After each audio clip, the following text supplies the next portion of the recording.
Si je vous proposais d'autoriser les députés basques à parler basque à l'Assemblée nationale, si je vous proposais d'obliger France 2 à diffuser régulièrement à 21h des programmes en breton sous-titrés en français, si je vous proposais d'obliger dorénavant les policiers et les gendarmes envoyés en Corse à savoir parler corse, vous me traiteriez de fou et vous me diriez mais c'est complètement impossible. Eh bien c'est impossible en France, ça, je le sais bien pour l'instant, en tout cas ça n'existe pas, mais c'est tout à fait possible et ça existe. Dans un pays tout proche de la France, situé à moins de 1000 km de nos frontières, ce pays c'est la Slovénie. Et les mesures qui existent, que je viens de vous citer plutôt, existent en faveur de deux de ces minorités linguistiques, la minorité italophone et la minorité magyarophone qui parlent hongrois. Il y a d'autres mesures qui vont sans doute vous étonner.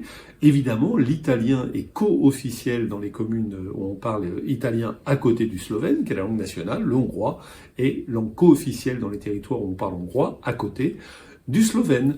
On peut plaider en italien devant un tribunal. Les entreprises fonctionnent et en slovène et en hongrois dans les zones considérées. Vous allez dans une administration, vous pouvez demander tous les documents que vous voulez en hongrois, en italien, on vous répondra d'ailleurs en italien et en hongrois, etc. etc. Ça nous paraît fou, mais donc c'est la pratique courante en Slovénie qui est régulièrement citée comme un pays modèle en matière de respect des droits linguistiques. Cela s'explique sans doute en partie par l'histoire. Pendant des siècles, la Slovénie n'existait pas, elle était rattachée de temps en temps à l'empire d'Autriche-Hongrie, de temps en temps à la Yougoslavie. Qu'est-ce que cela veut dire? Bien, cela veut dire que le slovène, pendant longtemps, a été une langue minoritaire, et cela a sans doute conduit les dirigeants de la Slovénie, devenue indépendante en 1991, à être plus sensibles au sort des minorités linguistiques sur son propre sol.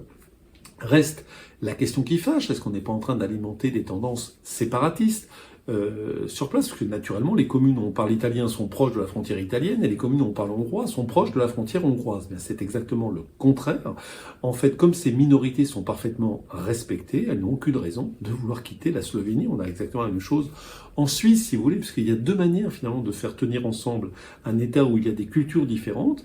Il y a la méthode slovène qui consiste à respecter ces minorités et de ce fait ces minorités se sentent bien et restent dans le pays considéré. Et puis il y a la méthode autoritaire qui consiste à imposer une seule langue et une seule culture partout, à détruire les autres cultures pour faire oublier aux gens qu'ils peuvent être autre chose.